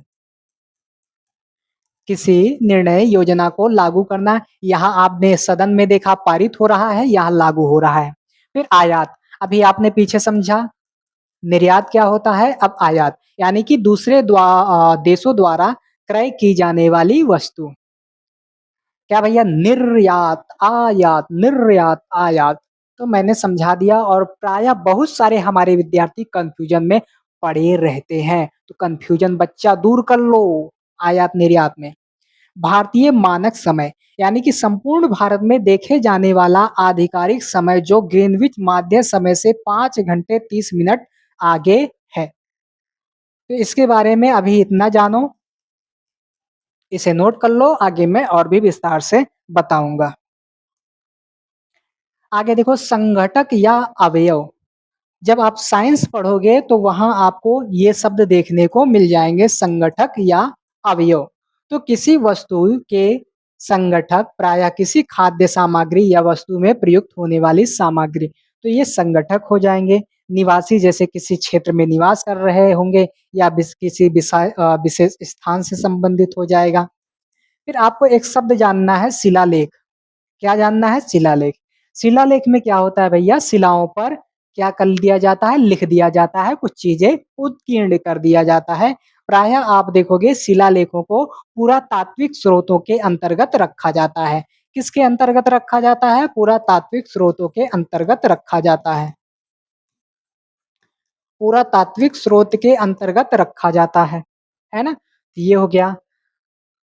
अन्योन्याश्रय, ये क्या होता है भैया? अन्योन्याश्रय यानी कि परस्पर निर्भरता। फिर अंतर्राष्ट्रीय तिथि रेखा, इसके भी बारे में अभी आप मत जानो, क्योंकि ये मैं आपको या तो इसी चर्चा में बताऊँगा या तो क्लास 9th के एनसीईआरटी में बताऊँगा, क्योंकि वहाँ इन सब चीज़ों पर विस्तार से चर्चा की गई है। तो ऐसे में यहाँ जानने का कोई औचित्य नहीं है, कोई मतलब नहीं है।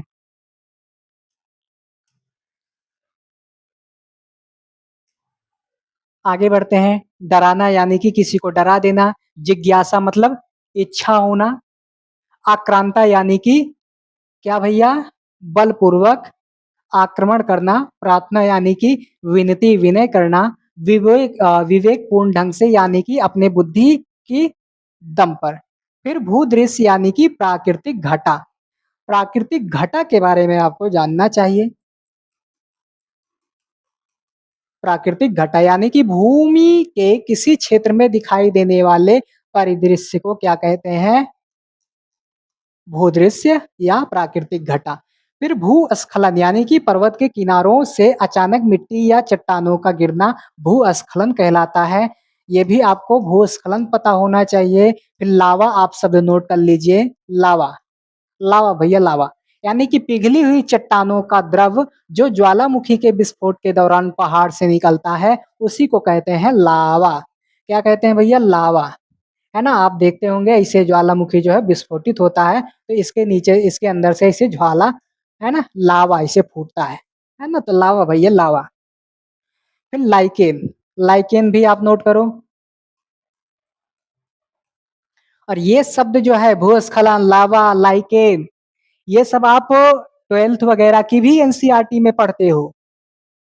आपको इसी के नाम पर, इसी शब्दों के नाम पर बहुत सारे बैच बेचे जाते हैं।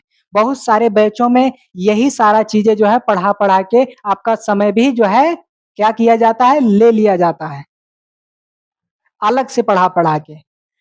है ना? तो आप समझ सकते हो ये चर्चा कितनी महत्वपूर्ण है। तो लाइकेन यानी कि वनस्पति की एक प्रजाति जो प्रायः चट्टानों, दीवारों या पेड़ों से चिपकी हुई होती है, उसी को कहते हैं लाइकेन। तो ये शब्द भी आपको पता होना चाहिए। प्रायः आप लाइकेन वगैरह शब्द जब सुनते हैं, तो क्या करने लगते हैं? डरने लगते हैं, सदमे में पहुँच जाते हैं कि हाय राम! का पढ़ लिया, हाय राम! अब हमारा क्या होगा? ये शब्द हम तो जानबे नहीं करते, है ना? तो ऐसे बहुत सारे विचार आपके मन में उठने लगते हैं, है ना? ऐसे बहुत सारे विचार आप सभी के मन में उठने लगते हैं, तो इसीलिए आपको इन शब्दों के बारे में क्या होना चाहिए, पता होना चाहिए। फिर उसके बाद एक शब्द आता है पशुधन, यानी कि पशु के रूप में संपत्ति पशुधन कहलाता है। फिर अभिव्यक्ति, जब आप पॉलिटी पढ़ोगे तब यह शब्द आपके काम आएगा, यानी कि प्रत्यक्ष रूप से क्रियाओं यानी घटनाओं का घटित होना क्या होता है, अभिव्यक्ति। और कभी-कभी जो है अभिव्यक्ति का मतलब आपको अलग तरीके से दिखाई देगा। और उसके बाद पांडुलिपि, यानी कि जो ताड़पत्रों वगैरह पर लिखी जाती हैं, और हस्तलिपि यानी कि जो हाथ से लिखी जाती है। जब आप इतिहास पढ़ोगे तब इस शब्द का काम आएगा, तो अभी जान लो। यानी कि पेड़ की छाल, कपड़ा, ताड़पत्र या कागज पर हस्तलिखित दस्तावेज होता है, उसी को कहते हैं पांडुलिपि, मैन्युस्क्रिप्ट। समझ में आ रहा होगा? तो ये भी आप नोट करिए भैया। फिर एक ठो शब्द आता है समुद्री, यानी कि महासागरों और सागरों में पाए जाने वाले जैविक और अजैविक पदार्थ क्या कहलाते हैं भैया? समुद्री पदार्थ कहलाते हैं। ये भी आप नोट कर लीजिए। फिर उसके बाद देखो बाजार, मार्केट की बात हो रही है, यानी कि जहाँ वस्तुओं को खरीदा बेचा जाता है वही हो जाएगा बाजार। और बाजार आप नोट कर लीजिए, क्योंकि जब आप अर्थव्यवस्था पढ़ोगे तो बाजार हर कदम पर आपको जानना पड़ेगा। तो बाजार का बेसिक मीनिंग आप यहाँ पर जान लो। फिर चमत्कार या अद्भुत, आप सभी ने मार्केट में देखा होगा, है ना? बहुत सारे ऐसे बाबा होंगे जो चमत्कार दिखाते हैं, जादू दिखाते हैं, तो ये हो गया।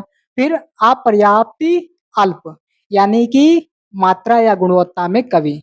फिर यंत्र रचना, यानी कि मशीन के कलपुर्जे या मशीन में एक साथ काम करने वाली क्रियाविधि क्या हो जाती है? यंत्र रचना हो जाती है। यह भी आप नोट कर लीजिए। देशांतर की मध्याह्न रेखा, देशांतर की मध्याह्न रेखा, इसमें हमें देखना है भैया, काल्पनिक अर्धवृत्त जो धरती की सतह पर उत्तर ध्रुव से दक्षिण ध्रुव तक होता है, और यह दर्शाता है कि धरती पर पूर्वी व पश्चिमी बिंदु से प्रमुख मध्याह्न रेखा की दूरी कितनी है। यानी कि यह कह रहा है लॉन्गिट्यूड के बारे में, है ना? देशांतर, देशांतर रेखा, यानी कि आप देखते होंगे, ये समझ लीजिए अपना क्या है भैया, आइए अलग पेज पर बताते हैं। ये समझ लीजिए अपना ग्लोब है, और इसको जो आधे भाग में बाँट रही है, ये 0 डिग्री रेखा हो जाएगी। इधर जो है कौन-सा हो जाएगा? इधर आपका उत्तरी हो जाएगा, ये आपका दक्षिणी हो जाएगा, है ना? और उसके बाद आप इस तरह से रेखा देखते होंगे, ये देशांतर रेखा है। ये कौन-सी रेखा है? ये देशांतर रेखा है ना? और ये आपका पूर्वी देशांतर हो जाएगा, और ये आपका कौन-सा हो जाएगा? ये पश्चिमी देशांतर हो जाएगा। तो वही बात यहाँ पर कही जा रही है ना? वही बात यहाँ पर कही जा रही है, और जब आप भूगोल पढ़ोगे तो इसके बारे में और विस्तार से जानोगे। तो क्या रेखा है वो मैंने बता दिया। फिर यहाँ पर धातु विज्ञान आप देखोगे, जैसे आप धातु विज्ञान के अंतर्गत जब आप सिंधु घाटी सभ्यता पढ़ोगे, क्या पढ़ोगे? सैंधव सभ्यता को पढ़ोगे, तो वहाँ तांबा और टिन को मिलाकर, तांबा एक प्रकार की धातु है, प्लस टिन को मिलाकर क्या बना रहे हैं? कांसा बना रहे थे, है ना? कांसा बना रहे थे, तो यही हो जाएगा धातु विज्ञान, है ना? यानी कि प्रकृति से धातुओं को निकालने, शुद्ध करने अथवा आपस में मिलाने की तकनीक, साथ ही धातुओं की विशेषताओं का वैज्ञानिक अध्ययन क्या कहलाता है? धातु विज्ञान कहलाता है। जैसे आपको मैंने एक उदाहरण दे दिया सिंधु घाटी सभ्यता का, जिसमें तांबा और टिन मिलाकर कांसा बनाए जा रहे थे।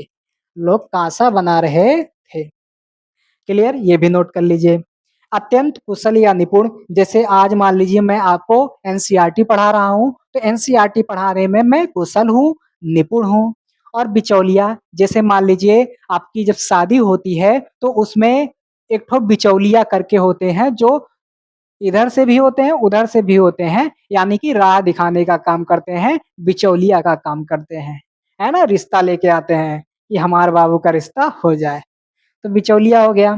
फिर प्रवास और प्रवचन, ये बात आप नोट कर लो। और आपने देखा होगा एक बार यूपी पीसीएस में शायद क्वेश्चन पूछा गया था और उसमें शब्द दिया गया था प्रवचन और क्वेश्चन आपका लगभग मानव के उद्भव और विकास से संबंध में जोड़कर पूछा था, तो एक शब्द दिया था प्रवचन। और उसी प्रवचन शब्द को देखकर बहुत सारे विद्यार्थी डाउट में आ गए थे। मुझसे बार-बार पूछ रहे हैं कि सर ये वाला क्वेश्चन तो हमसे हो ही नहीं रहा है, ये प्रवचन कहाँ से आ गया? ये कैसे आ गया? बहुत सारे विद्यार्थी जो है वहाँ अपना डाउट मुझसे शेयर कर रहे थे। तो भैया देखो, किसी व्यक्ति, समूह अथवा जीव का एक स्थान से दूसरे स्थान पर स्थानांतरित होना क्या होता है? प्रवास होता है, प्रवचन होता है। क्या होता है? प्रवास होता है, प्रवचन होता है। क्लियर इतनी बात? प्रवास कर रहा है। समझ में आ रहा है? समझ में आ रहा है ना? तो प्रवास या प्रवचन क्या होता है आपको पता चल गया ना? ये शब्द आप नोट करे रहो और देखो प्रवचन शब्द से ही हमारे बहुत सारे विद्यार्थी है ना, प्रवास ना देकर उसने प्रवचन दे दिया। उसी में बहुत सारे हमारे विद्यार्थी कन्फ्यूजिया गए। कहने लगे, हाय राम! सर जी हम तो कन्फ्यूजिया गए थे। हमको कुछ समझे में ना आ रहा था। का टिक करें, का टिक ना करें? तो बाबू देखो और समझो। और फिर उसके बाद मौद्रिक, ये मुद्रा से संबंधित बात है, ये भी आपको पता होना चाहिए। जब आप मुद्रा वगैरह पढ़ोगे, मौद्रिक मूल्य वगैरह, है ना? जब आप अर्थव्यवस्था पढ़ोगे तो वहाँ काम देगा, यानी कि वस्तु अथवा सेवा का मूल्य जिसे मुद्रा में मापा जा सके, तो मौद्रिक मूल्य हो जाता है ना? वस्तु अथवा सेवा का मूल्य जिसे मुद्रा में मापा जाता है, वही मौद्रिक मूल्य हो जाता है। और जब आप अर्थव्यवस्था पढ़ोगे तो ये काम आएगा, इसे हल्के में मत लेना। जितने भी शब्द को मैंने हाइलाइट करवाया है, उन्हें आप हल्के में बिल्कुल भी मत लेना। क्योंकि मैंने बताया और आपने नोट नहीं किया तो आप अपने पाँव पे कुल्हाड़ी मार रहे हो। वस्तु का नकद मूल्य, यानी कि किसी वस्तु अथवा सेवा से लाभ प्राप्त करने के लिए उस पर अंकित किया गया मूल्य क्या कहलाता है? नकद मूल्य कहलाता है। फिर साधु या भिक्षु, इसके बारे में आप बौद्ध धर्म के अंतर्गत पढ़ोगे, यानी कि जो साधु सन्यासी होते हैं, भिक्षु होते हैं, भिक्षा वगैरह माँग के खाना-पीना खाते हैं। फिर पर्वतीय वन, यानी कि पर्वतों पर जो वन होते हैं, उन्हें पर्वतीय वन कहते हैं और ये शब्द भी आपको पता होना चाहिए। फिर काई, यानी कि बिना फूल या जड़ वाली एक प्रकार की छोटी हरे रंग की वनस्पति जो गद्देदार आवरण की तरह फैली हुई होती है।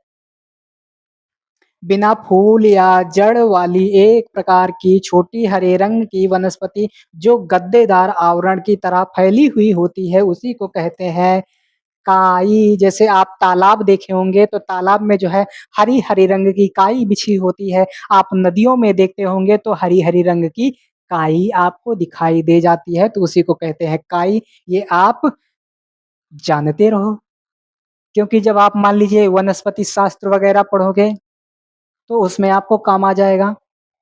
फिर आदर्श वाक्य, आदर्श वाक्य के बारे में आपने बहुत सुना होगा, है ना? सत्यमेव जयते। तो किसी व्यक्ति, परिवार अथवा संस्थान के विश्वास या आदर्श को दर्शाता है लघु वाक्य, वचन अथवा वाक्यांश। तो ये समझ सकते हो आदर्श वाक्य। फिर उसके बाद आख्यान। कभी-कभी जब आप ग्रंथ लिखते हैं, है ना? ग्रंथ को देखते हैं तो उसके साथ जुड़ा होता है आख्यान। तो आख्यान का मतलब होता है कहानी या घटनाओं, अनुभवों या आपसी विमर्श का विशेष रूप से रचनात्मक वर्णन आख्यान कहलाता है, आख्यान के नाम से जाना जाता है।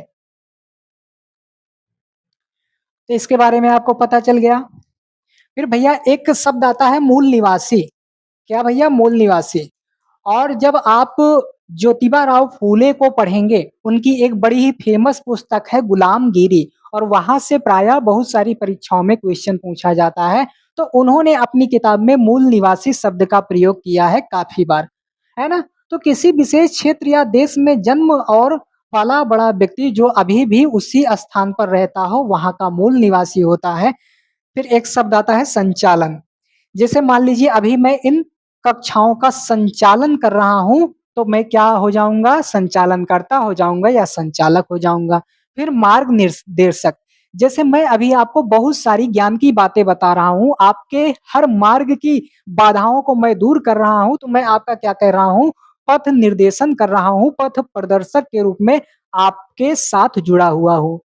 फिर नाम मात्र या औपचारिक, यानी कि जिसके हाथों में नाम मात्र की शक्तियाँ हों या उसके हाथों में औपचारिक शासन हो, नाम मात्र की सत्ता शासन हो, उसी को कहते हैं नाम मात्र या औपचारिक शासन, यानी कि केवल नाम मात्र के लिए।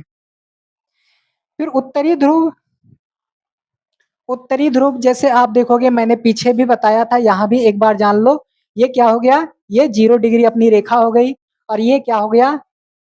ये उत्तरी ध्रुव हो गया, ये दक्षिणी ध्रुव हो गया और इसको जो है ये देशांतर रेखा हो गई। ये अक्षांश, ये वाली अक्षांश रेखा है, ये वाली देशांतर रेखा है। तो इस प्रकार से ये आपका हो जाएगा, ये आपका पश्चिमी और ये आपका पूर्वी देशांतर हो जाएगा।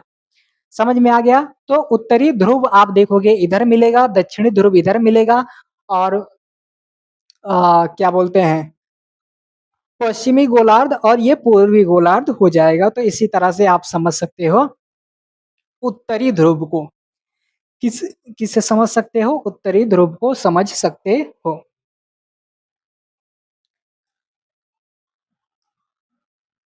इसके बाद आगे बढ़ेंगे, थोड़ी सी चर्चा और बची हुई है, फिर भैया ये खत्म होने वाला है। एकल परिवार यानी कि एकाकी परिवार, अनगिनत यानी कि अनेक संख्या, फिर धर्म संघिनी। धर्म संघिनी का मतलब आप जान लो, क्योंकि जब आप बौद्ध धर्म को पढ़ोगे तो वहां महिला भिक्षु या भिक्षुणी, यानी कि बौद्ध धर्म से संबंधित जो भिक्षुणी है उनके लिए आप यह शब्द प्रयोग कर सकते हो। तो उन्हीं को कहते हैं धर्म संगिनी, यानी कि धर्म का अनुसरण करने वाली, है ना? तो ये हो गया उपशाखा, यानी कि किसी मुख्य रूप से विकसित होने वाली शाखा की शाखा। जैसे मान लीजिए ये एक शाखा है, फिर इसी से एक शाखा और निकल गई, तो ये हो गई मुख्य शाखा। ये मुख्य शाखा है और ये क्या हो जाएगी? ये उपशाखाएं हो जाएंगी। और फलोद्यान, यानी कि भूमि का हिस्सा जहाँ फलदार पेड़ लगाए जाते हैं, उन्हीं को कहते हैं फलोद्यान। क्या कहते हैं? फलोद्यान। और ये भी आप नोट कर लीजिए। निरीक्षण या सर्वेक्षण, यानी किसी भी चीज का सर्वे करना, है ना? सर्वे करना क्या होता है? अक्षांश और निरीक्षण हो जाता है। अक्षांश वृत्त या अक्षांश समांतर, इसके बारे में मैं चर्चा कर चुका हूं 2-3 बार, ये भी आप नोट कर लीजिए। फिर संक्षिप्त व्याख्या, यानी कि सूक्ष्म व्याख्या करना, यही हो जाएगा। फिर पाश्चुरीकरण, यानी कि दूध को संरक्षित करने की प्रक्रिया है। अरे भैया नोट कर लो, इसे नोट कर लो। पाश्चुरीकरण, यानी कि दूध को संरक्षित करने की प्रक्रिया, जिसमें हानिकारक जीवाणुओं को मारने के लिए निर्धारित तापमान पर दूध को उबाला जाता है। तो जब आप साइंस वगैरह पढ़ोगे तो वहां आपको ये चीजें काम आ जाएंगे। फिर वस्तु के रूप में भुगतान, यानी कि जैसे आपने पीछे सुना होगा वस्तु विनिमय प्रणाली, तो ये वही है, उसी से संबंधित है। आगे देखो अनुभव करना, यानी कि जैसे मान लीजिए मैं एनसीईआरटी को पढ़ा रहा हूँ, तो मुझे ऐसा लग रहा है कि मैंने बहुत कुछ सीख लिया, तो मैं सीखने का अनुभव कर रहा हूँ। इंद्रिय गोचर, इंद्रिय गोचर शब्द को जान लो भैया, नोट कर लो। जिसे देखा, सुना, चखा, सूंघा, महसूस किया जा सके अथवा प्रत्यक्ष अनुभव किया जा सके, उसी को कहते हैं इंद्रिय गोचर, यानी कि अनुभव करना। आगे बढ़ो भैया। दृष्टिकोण, दृष्टिकोण का मतलब होता है नजरिया। क्या होता है भैया? नजरिया। उसके बाद रंग द्रव्य, यानी कि एक प्राकृतिक अथवा कृत्रिम पदार्थ जो रंग देने के लिए उपयोग किया जाता है, तो रंग द्रव्य। उसके बाद एक शब्द आता है आपका तीर्थ यात्री। और आप जब साहित्य में पढ़ते हैं, यानी कि विदेशी यात्री, विदेशी तीर्थ यात्री, है ना? यानी कि किसी धर्म विशेष से संबंधित कोई यात्रा करने जा रहा है, तो उसी को कहते हैं तीर्थ यात्री। यानी कि धार्मिक कारणों से तीर्थ यात्रा, धार्मिक कारणों से तीर्थ स्थलों की यात्रा करने वाला व्यक्ति जो है तीर्थ यात्री कहलाता है। तो आप इसे नोट करे रहो, जब बौद्ध धर्म पढ़ोगे तो इस शब्द का मतलब आपको और अच्छे से समझ में आ जाएगा और जब आप पढ़ते होंगे तो वहाँ लिखा जाता है कि तीर्थयात्री, आप समझ ही नहीं पाते होंगे कि तीर्थयात्री का क्या मतलब होता है। तीर्थयात्री का यही मतलब होता है भैया। आगे देखो, सहायता करना या शामिल होना, जैसे किसी की मदद कर देना। फिर परिशुद्ध, सुस्पष्ट, यथातथ्य, यानी कि किसी भी चीज को यथावत या सुस्पष्ट तरीके से व्यक्त कर देना, ये होता है।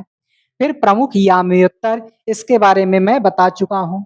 इसके बारे में मैं बता चुका हूँ और अभी भी आप आगे पढ़ोगे ही इसके बारे में, तो इसे नोट कर लो। अनुपात, अनुपात को छोड़ दो। समृद्धि, इसका वही अभी जो है छोड़ दो। फिर दलहन, यानी कि दाल वगैरह से संबंधित। विकीर्ण, नियमन, उकेरी गई आकृति। नवीकरण, मरम्मत, यानी कि प्रसिद्ध जलाशय, ये सारी बातें जरूरी नहीं है। उसके बाद आगे बढ़ते हैं।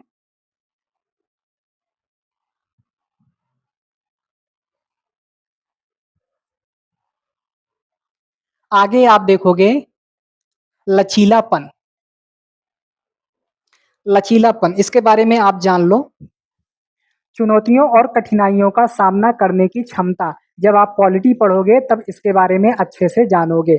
लचीलापन। फिर संकल्प करना, यानी कि क्या करना भैया, संकल्प करना, प्रण ले लेना कि भैया मैं अगले साल पुलिस वाला बन के दिखाऊंगा, अगले साल मैं पीसीएस अधिकारी, यूपीएससी के आईएएस बन के दिखाऊंगा या और भी तमाम चीजें बन के दिखाऊंगा, तो संकल्प ले लेना। फिर खुदरा, आपको पता होना चाहिए, नोट कर लो इसे, यानी कि अंतिम उपभोगकर्ता के प्रयोग के लिए कम मात्रा में वस्तुओं का विक्रय खुदरा कहलाता है, यानी कि इसे खुला बेचना, है ना। जैसे मान लीजिए इतना बड़ा बंडल है तो उसमें से थोड़ी थोड़ी चीजें खोल खोल के एक एक चीजें बेचना खुदरा कहलाता है, तो खुदरा व्यापार से संबंधित जोड़ सकते हो। आदर मतलब रिस्पेक्ट देना। फिर उसके बाद लूटना, यानी कि लूट ले जाना। निकटतम पूर्णांक, ये भी नहीं जानना है। वेतन, यानी कि सैलरी मिल रही है। अध्येता, विद्वान, विद्वान के बारे में जानते हैं। सुलझना, ये भी हो गया। समुद्र तल, समुद्र तल आप जान लो, नहीं तो कभी कभी बच्चे इसी में डाउट रहते हैं। आप देखो, महासागरों की सतह का औसत तल यह माध्य समुद्र तल भी कहलाता है। समुद्र के बारे में आप जानते ही हैं। तो खारे जल का विशाल भाग जो महासागर से छोटा होता है और पूर्णतः या आंशिक रूप से धरातल से घिरा होता है, वह कहलाता है समुद्र।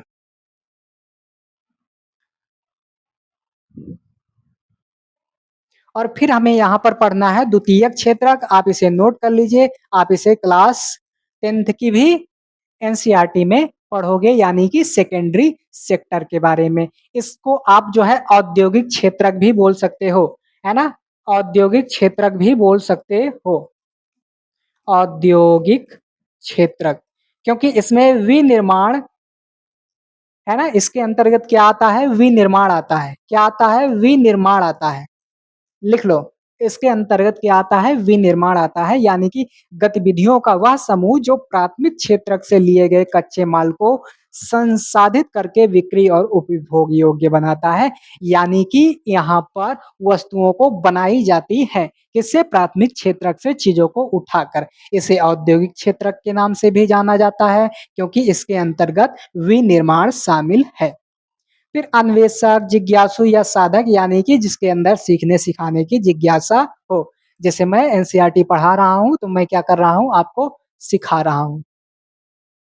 फिर बस्ती हो गई, तीर्थ हो गया, है ना, तीर्थ यानी कि पवित्र स्थल। अब देखो यहाँ पर एक शब्द आया है इतिहास का स्रोत। स्रोत दो प्रकार के होंगे, साहित्यिक स्रोत हो जाएगा, उसके बाद पुरातात्विक स्रोत हो जाएगा।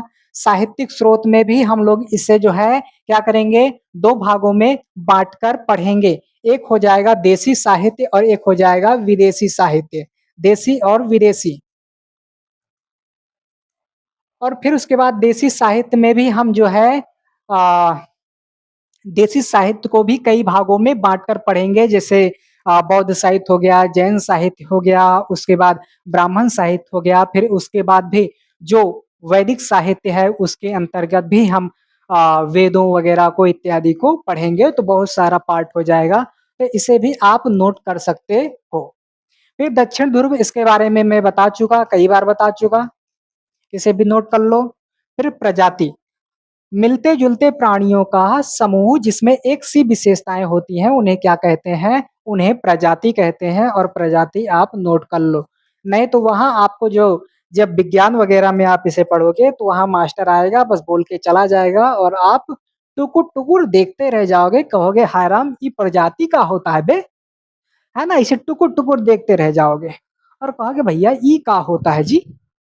समझ ही नहीं पाओगे और जब समझ नहीं पाओगे तो मज़ा नहीं आएगा।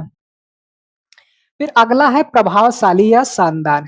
जैसे अभी मैं चर्चा दे रहा हूँ, अगर आपको अच्छा लग रहा होगा, तो मैं आपके लिए प्रभावशाली हूँ और अच्छा नहीं लग रहा होगा आपको, तो आप निष्क्रियता दिखा रहे होंगे, तो यही हो जाएगा। आध्यात्मिक का मतलब होता है स्वयं से ऊपर उठकर आत्मा परमात्मा को जानना, क्या कहलाता है? आध्यात्मिक कहलाता है। फिर यहाँ आप देखोगे उपमहाद्वीप, क्या देखोगे भैया? उपमहाद्वीप। आप जब एनसीईआरटी को पढ़े होंगे इसके पहले वाली तो वहाँ प्रत्येक जगहों पर उपमहाद्वीप शब्द का प्रयोग होता है। तो महाद्वीप का एक बड़ा भाग जो उससे अलग विशिष्टता रखता हो, उसे कहते हैं उपमहाद्वीप। फिर डुबोना आप जानते ही हैं, महोर्मी तरंगक लहर, तो लहर का मतलब आप जानते ही हैं, समुद्र में लहरें आती हैं, जाती हैं। लेकिन भैया इसे आप नोट कर लो, है ना? मान लीजिए लहर के जगह आपको कहीं शब्द दिखा जाए लहोर्मी या तरंगक, तो आप जानते रहिएगा कि किसी वस्तु की मात्रा या तीव्रता में उछाल या अचानक वृद्धि जैसे भीड़ या प्राकृतिक बल से तरंगों का उठना क्या कहलाता है? कहलाता है। फिर भैया आप याद कर लो कृत्रिम, यानी कि बनावटी, जिसका निर्माण किया जा सके। जैसे आप रोबोट वगैरह पढ़ते हैं, तो वहाँ आप देखते होंगे कृत्रिम रूप से बनाया गया, है ना? तो कृत्रिम रोबोट आप देखते होंगे और ग्रह उपग्रह वगैरह में शायद एक होता है उपग्रह। तो उपग्रह में आप कुछ देखते होंगे कृत्रिम उपग्रह, है ना?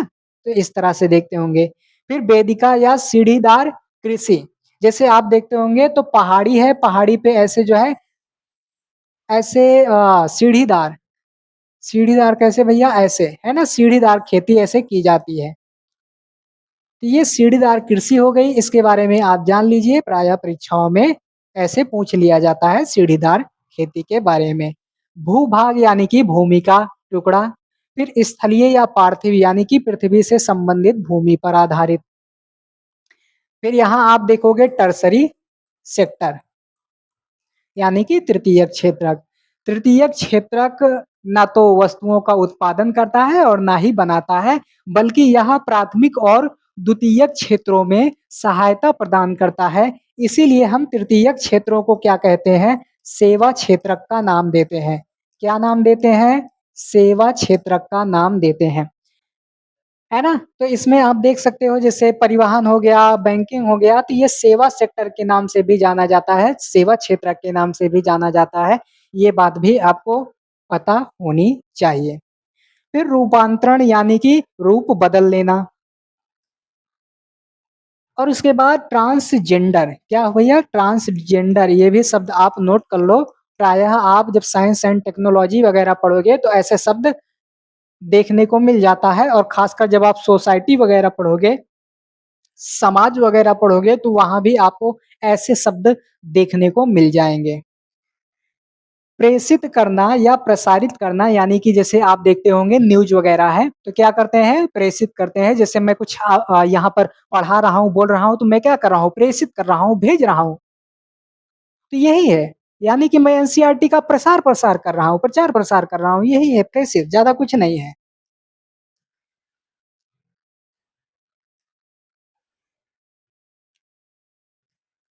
और ये बात आपको भैया बहुत अच्छी तरह से पता होनी चाहिए कि सहायक नदी क्या होती है ना? तो एक नदी जो क्या होती है? एक नदी अथवा धारा जो किसी बड़ी नदी में सम्मिलित हो जाती है, वही होती है सहायक नदी, है ना? तो सहायक नदी क्या होती है, ये भी आपको पता होना चाहिए, है ना? तो ये भी आप नोट कर लीजिए। फिर अंतर्निहित यानी कि किसी कथन अथवा सूचना में पहले से ही समाहित होना अंतर्निहित कहलाता है और आप इसे पॉलिटी के अंतर्गत यूज़ कर सकते हो। सुविधा वंचित यानी कि किसी भी प्रकार की सुख सुविधाओं से वंचित कर देना क्या कहलाता है? सुविधा वंचित। फिर तरंगति यानी कि गति के अनुरूप ऊपर अथवा नीचे होना क्या कहलाता है? तरंगति कहलाता है। तरंगति। फिर उसके बाद यूनेस्को की एक साइट है, इसके बारे में भी पढ़ना है। हालाँकि आर्ट एंड कल्चर के अंतर्गत जब मैं इसे पढ़ाऊँगा तो इसे और भी विस्तार से पढ़ाऊँगा। लेकिन यहाँ आप यूनेस्को के बारे में थोड़ी बातें जान लीजिए कि ये शब्द संयुक्त राष्ट्र शैक्षिक, वैज्ञानिक और सांस्कृतिक संगठन का लघु रूप है। यह संस्था लोगों एवं देशों के मध्य शिक्षा, विज्ञान एवं संस्कृति के माध्यम से संवाद स्थापित करती है। तो आपने बहुत जगह पर सुना होगा कि यूनेस्को की साइट में इसे शामिल कर लिया गया है, उसे शामिल कर लिया गया है, ये हो गया है। तो यूनेस्को का सही अर्थ क्या है? यूनेस्को होती क्या है? क्या चीज़ है? उसके बारे में भी तो आपको पता होना चाहिए, तो वो कौन बताएगा? तो यहाँ लिखी गई है, उसे जानिए आप। फिर आप देखोगे सिलाई रहित। अब ये सिलाई रहित क्या होता है? यानी कि ऐसी वस्तु जिसे सिला ना गया हो, वही सिलाई रहित हो जाएगी। और एक होता है उत्थान यानी कि किसी का सकारात्मक सुधार हो जाना क्या होता है? उत्थान होने लगता है। तो उत्थान और पतन के बारे में आपको पता होना चाहिए। सकारात्मक सुधार और पतन का मतलब होता है निपट जाना, समाप्त हो जाना। और नगरीकरण और घाटी, ये भी आपको पता होनी चाहिए। नगरीकरण यानी नगरों अथवा कस्बों की प्रक्रिया और विकास। घाटी का मतलब होता है पर्वत अथवा पहाड़ों का निचला क्षेत्र, प्रायः इस क्षेत्र से नदी अथवा धारा बहती है। तो घाटियों से क्या बहती है भैया? नदी और धारा बहती है। समझ गए वैली का मतलब? घाटी का मतलब समझ गए? तो ऐसे शब्द आपको क्या करते हैं? डिस्टर्ब करते हैं। जब आप पढ़ते हो तब। भूगोल पढ़ने लगो और है ना, भूगोल आप पढ़ने लगते हैं, मास्टर आपको पढ़ा दिया घाटी। अब घाटी क्या होती है? आपने पहले घाटी के बारे में कभी सुना ही नहीं है, तो क्या जानोगे? अब यहाँ मैंने घाटी के बारे में संक्षिप्त रूप से आपको बता दिया, तो बताओ दिक्कत हुआ कुछ? नहीं ना? और मैंने जितने भी शब्द आपके जानने लायक थे, जानने योग्य थे, उनको बता दिया। अब जब कभी आप कोई भी विषय पढ़ोगे, तो आपको मज़ा आ जाएगा क्योंकि आप उन विषयों से पहले ही क्या है? परिचित हैं। उन विषयों से क्या हैं? पहले ही परिचित हैं। तो ये सारी बातें हो गईं। उसके बाद आप देखोगे विभेद यानी कि 2 वस्तुओं अथवा संस्करणों में क्या है भैया? अंतर है। जैसे आप एक किताब खरीदे एनसीईआरटी का पुराना वाला और फिर आप एक किताब खरीदे एनसीईआरटी का 2025 वाला संस्करण। तो आप देखोगे दोनों में क्या है? विभेद है, दोनों में अंतर है। ये हो गया। तो विभेद और अंतर के बारे में बहुत कुछ नहीं जानना है। महत्वपूर्ण हो गया, स्वेच्छा हो गया, मज़दूरी हो गया। मज़दूरी महत्वपूर्ण यानी कि जो ज़रूरी हो, स्वेच्छा मतलब इच्छा से जो आप अपना कार्य कर रहे हैं, मज़दूरी जैसे आप कहीं जाके लेबराना करते हैं, कहीं मज़दूरी करते हैं, आपको वेतन वग़ैरह मिलता है, तो वही हो जाएगा मज़दूरी। और उसके बाद जो हमने इतनी देर से आपको टॉर्चर किया था, वह टॉर्चर आपका क्या हो जाएगा भैया? समाप्त हो जाएगा, क्योंकि 2-4 शब्द और हैं, उन्हीं को जान लेते हैं, फिर मज़ा आ जाएगा। गोदाम, गोदाम को भी आप नोट कर लीजिए। ऐसा स्थान जहाँ वस्तुओं को उपभोग करने, बेचने अथवा किराए पर देने से पहले उनका भंडारण किया जाता है, यानी कि उन्हें एक जगह स्टोर किया जाता है, रखा जाता है, कहाँ? गोदामों में। फिर उसके बाद संपत्ति, जब आप पॉलिटी पढ़ोगे तो उसमें आपको संपत्ति का अधिकार दिखेगा, तो संपत्ति हो जाएगा। फिर बुनना यानी कि है ना, इधर एक शब्द दिया गया है बुनना, यानी कि किसी भी चीज़ को जैसे मान लीजिए स्वेटर बुनना, तो बुनना से हो जाएगा। कल्याण यानी कि किसी का कल्याण कर देना, किसी का उद्धार कर देना। और वैश्विक दर्शन यानी कि विश्व के उद्भव एवं उसकी कार्यप्रणाली की समझ का एक निश्चित दृष्टिकोण क्या कहलाता है? वैश्विक दर्शन कहलाता है।